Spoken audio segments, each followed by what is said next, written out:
大举朗读千家诗，我稍微推广协会制作王思良音图，英才文教基金会赞助。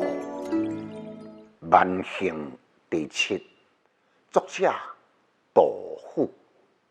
三更杨花破壁毯，感谢荷叶蝶清浅。顺君弟子无人见，沙上夫妻傍表面。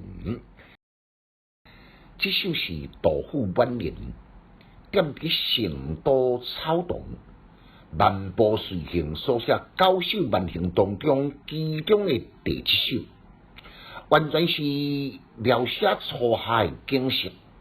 前2句写景，后2句写景中的状物，言过景甲物相间相融，各得其妙。起笔呢，就点见初夏美丽风景图。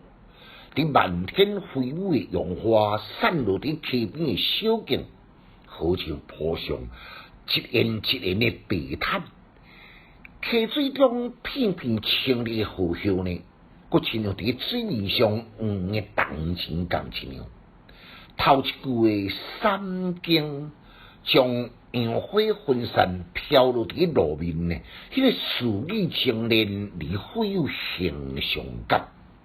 第2句的点甲叠这2字呢，将迄个荷叶伫溪水中的状态呢，写10分的生动传神。后2句呢，写幼顺初生，多多浮出来迄个鸭尾仔呢，伫沙滩上依偎在迄个鸭脖仔叶下甜蜜的安睡，一静一动，对句成词。尤其描述上衣奇景，更加令人感动。将眼前所铺出的景物，甲敏锐心灵来贯通，绘成一幅初夏景色图，堪称妙手巧得、浑然天成的佳作。这4句诗呢，一句一个景，看起来敢像各自独立，但是将伊综合起来呢，竟然将来形成初夏高雅大自然的景观，而且前后拢有关照，互相映衬，以散漫中混成一体，刻画细致逼真，语言通俗生动，已经清新顺畅，搁再充满顺和的生活精神。杜甫的佳作，更加令人愈读愈美。莫怪千百年来人人所尊重的诗性。来，咱搁再来复诵一遍：三更杨花铺碧毯，点开荷叶蝶清浅。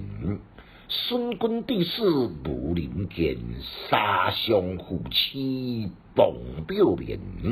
千家诗小研究，一丝讲强进修，读书快乐哦。